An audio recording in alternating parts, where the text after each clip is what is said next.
Sekarang kan ada istilah ustadzah itu. Ustadz wanita namanya ustadzah lah, itu ikut ceramah katanya Nyai Blorong itu adalah ini dan sebagainya. Dia juga belum tahu, kalau leluhur kita kan sudah tahu ya. Bercerita Nyai Blorong belum tahu Nyai Blorong. Bercerita Kanjeng Ibu Ratu Kidul belum tahu Kanjeng Ibu Ratu Kidul. Lah ini hal-hal yang semestinya tidak boleh atau ora ilok. Tapi ulo salamulyo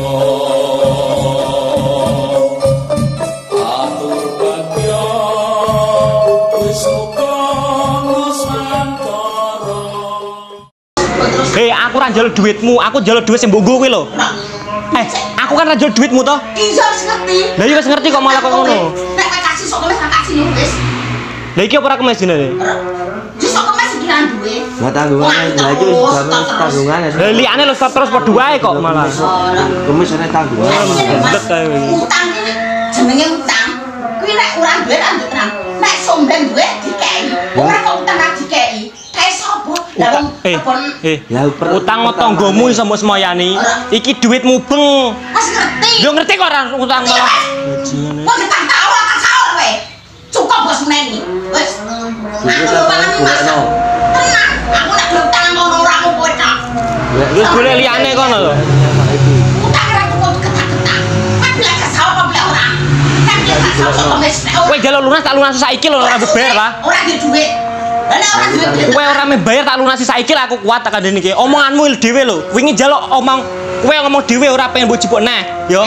Wingi njaluk ora iso mudhun kok malah nyalahke petugase piye maksudmu? Aku ora nyalahke yo. Aku kowe lak ngeneni tok aku lebon seket. Nek anu ora tak jukuk Mas, nek Mas kae jik. Aku tak muni ngono kuwi. Lha berarti ki ngomong dhewe ra mau jipuk to? Nek terus aku. Lah iki ra mudhuni kok ngreng-ngreng opo? Mas iki tak jukuk entuk ora? Entuk, Mbah. Tekonono wonge. Entuk ora? Yo nyetok mudun tapi asalane sampean iki dak 5 aja 50 mau dak 5. Lah saiki kok pisan lu. Pisan opo? Pisan piro iki lho ana catetane kok malah. Saiki mbok gawe iso kok. Mau GP to? Saiki ngene yo. Nek jeneng utang omah kowe nang kene, nek iki ora duwe tenan. Menang apa kowe tidak maksa. Aku tak roti, yo. Lha wong kowe pengin njaluk medhone maksa kok. Ora maksa. Lah nyatane iki ra gelem bayar kan perkara kira tak duni, mau bayar. Berarti ki kan maksa njaluk medhun. Nyaur. Nyaur utang nyaur.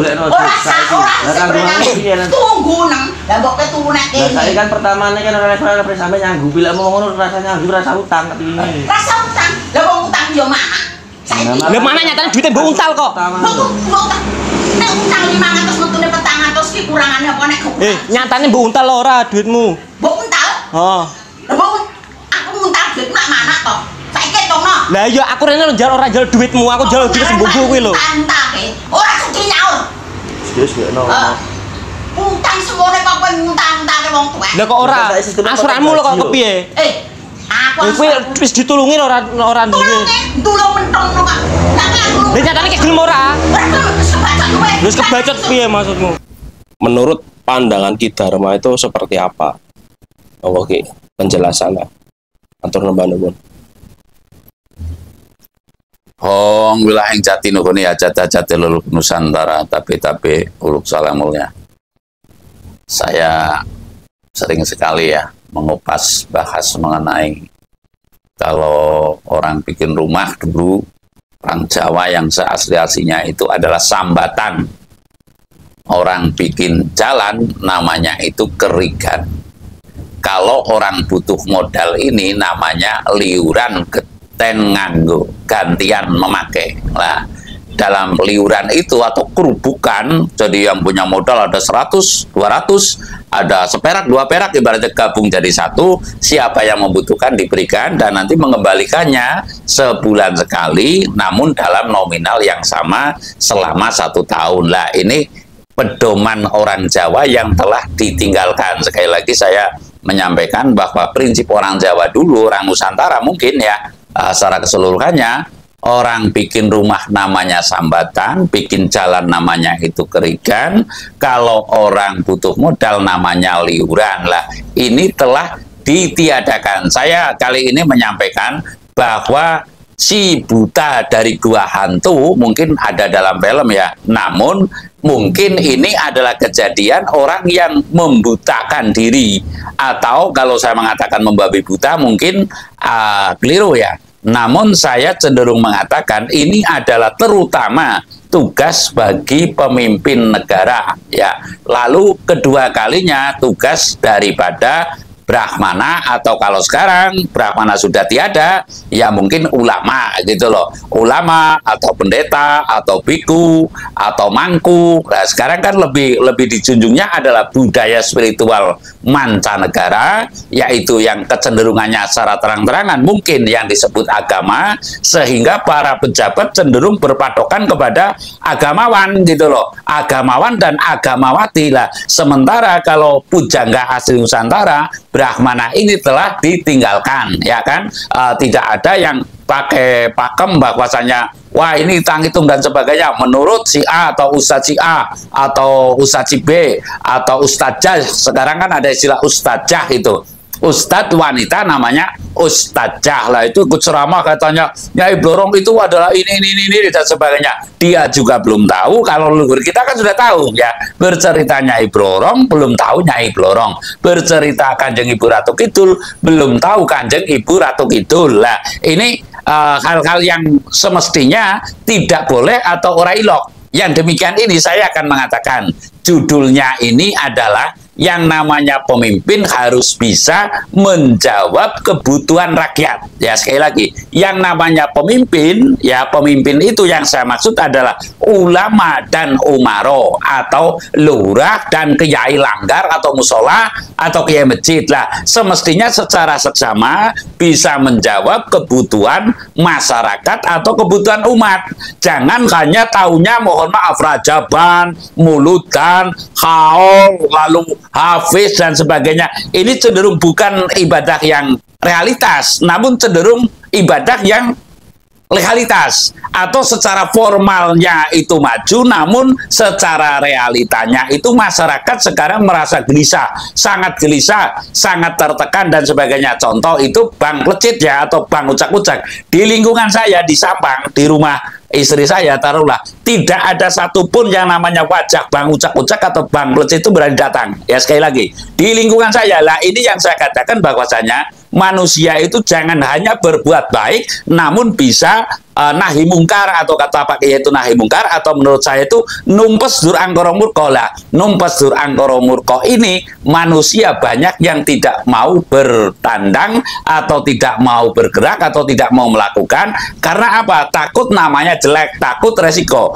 Kalau berbuat baik banyak sekali orang yang andil dalam pembangunan masjid, orang yang tiap, mohon maaf ya, tiap minggu mungkin ke gereja, tiap Jumat mungkin ke masjid dan sebagainya. Ini berbuat baik, namun untuk menumpas keangkara murkaan ini nyaris tidak ada. Maka saya sering mengatakan bahwasanya semestinya bangsa ini melakukan sastro jendro pangruateng diu, bukan sastro jendro Hayuningrat. Kalau Hayuningrat banyak manusia berbuat baik agar dipuja, manusia apabila tidak dipuja berbuat baik berhenti ya. Manusia sekarang kecenderungannya manakala berbuat baik tidak dipuji niscaya akan berhenti, tidak dihormati niscaya juga akan berhenti lah. Ini semestinya pola pikir yang perlu kita rubah, bahwasanya urip ki dudu apik lan ora apik, tapi hidup itu adalah melaksanakan dharma yang wajib. Kalau saya ibaratnya bikin konten, banyak yang mencemooh, lalu saya pikir nggak penting, saya pikir yang penting saya menyampaikan bahwasanya kita punya hak yang seasli-aslinya ya, seasli-aslinya sebagai bangsa Indonesia itu adalah bangsa tuan rumah seluruh agama, bukan kita menginduk dan lalu mengekor dan lalu takut banget dengan amang-amang, iming-iming dan omong-omong, dan lalu kita menjadi tindakan yang regres. Artinya bangsa ini adalah bangsa yang siap tempur dalam numpes dur angkara murka, dan lalu hanya berbuat baik saja, tidak mau numpes dur angkara murka. Contohnya ada Bang Ucak-Ucak, tidaklah itu kiainya juga nggak bergeming, lurahnya nggak bergeming, lalu pendetanya juga nggak bergeming, dan bahkan dia itu seolah-olah hanya menengah-nengah, ya sudah menjadi hukumnya lah, lebih sekali yang begitu. Makanya saya berharap kepada masyarakat itu makin cerdas, pilihlah pemimpin yang bisa menjawab kebutuhan masyarakat. Kebutuhan masyarakat itu apa? Kebutuhan masyarakat itu ya ngayomi, Terayomi maksudnya terayemi dan ngayomi, ngayemi, dan ngayani. Bisa mencarikan solusi untuk masyarakat. Solusi apa? Baik solusi ekonomi, solusi sosial, solusi budaya, tidak terpaku kepada baik atau buruk. Nanti kalau ada orang yang datang membawa apa, katanya itu orang baik. Belum tentu orang yang membawa banyak itu dalam acara mulutan umpamanya 17-an umpamanya gitu, itu adalah orang baik. Jangan-jangan dalam pemberian ini adalah bermotif puji saja, itu sudah menurut saya menyimpang dari dharma yang wajib. Kalau kata Pak Kiai, menyimpang dari peribadatan. Intinya kali ini saya mengatakan bahwa pemimpin semestinya mesti bisa menjawab kebutuhan masyarakat, atau kiai harus bisa menjawab kebutuhan umat. Nah, sekarang Pak Kiai saya katakan bahwasanya masyarakat sedang butuh perlindungan dari Bang Plecit ya. Lalu saya katakan kepada Pak Lurah, kepada Pak Bupati, kepada Gubernur, kepada Presiden sekalipun, masyarakat sedang butuh pengayoman dari Bang Plecit. Saya rasa demikian. Terima kasih.